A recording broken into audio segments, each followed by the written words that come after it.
Tired of dealing with annoying flies, fruit flies, and gnats in your home? The Zevo Flying Insect Trap is your ultimate solution. Don't wait. Check out the link in the video description now to get your Zevo Flying Insect Trap on Amazon and enjoy a bug-free home today. There were 36 people shot, including 7 killed, in Chicago during the 4 days the Democrats convened in the Windy City to crown Queen Kamala as their last-minute candidate in the presidential election of 2024. The rampant gun violence didn't affect the delegates who, unlike the rest of the city, were safe during their deliberations behind several rings of steel. Nor was there anything exceptional about the carnage. It was just a typical week for the undisputed murder and street crime capital of America. Naturally, no convention speaker referred to the blood on the streets beyond the confines of their hermetically sealed convention hall. Nor did the party's countless allies in the media draw attention to it.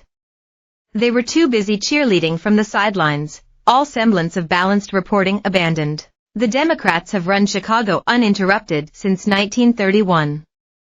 When you're bidding to rule the country, it's hardly sensible politics to highlight the fact you can't keep the streets of the country's third most populous city safe. It is, perhaps, a curious omission when the head of your ticket in November's elections is boasting about how tough she'd been with the bad guys when she was a prosecutor.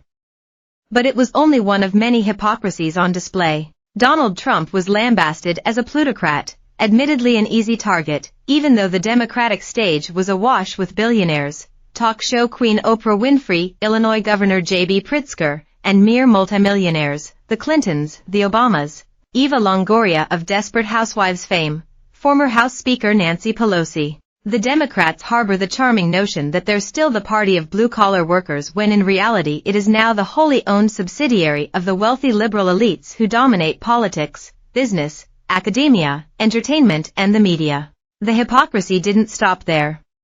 Barack Obama referred to Joe Biden as my brother, even though he'd been the one sharpening the knives and handing them out with instructions to tell poor old Joe the game was up. Michelle Obama, in the speech of the convention, was more honest. She didn't mention Biden at all, having her own personal gripes with the first family. Bill Clinton was the most oleaginous.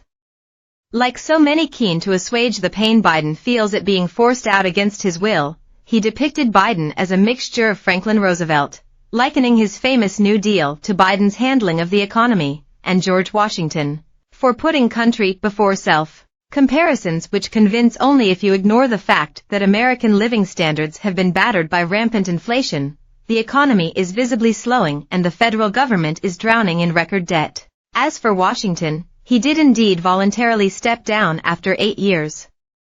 Biden, on the other hand, was still holding on to the Oval Office curtains as his party's power brokers dragged him out. No matter.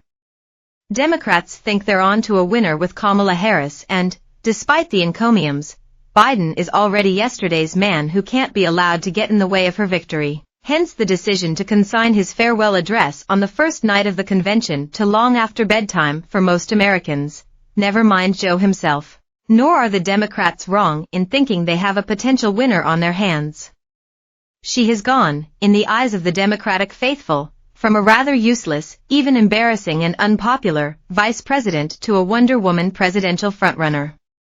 It is a succession story without peer, one of the most remarkable transformations in American politics, even if it is largely an invention. The Democratic Party and its media allies are cock-a-hoop, having spent most of the summer in the slough of despond.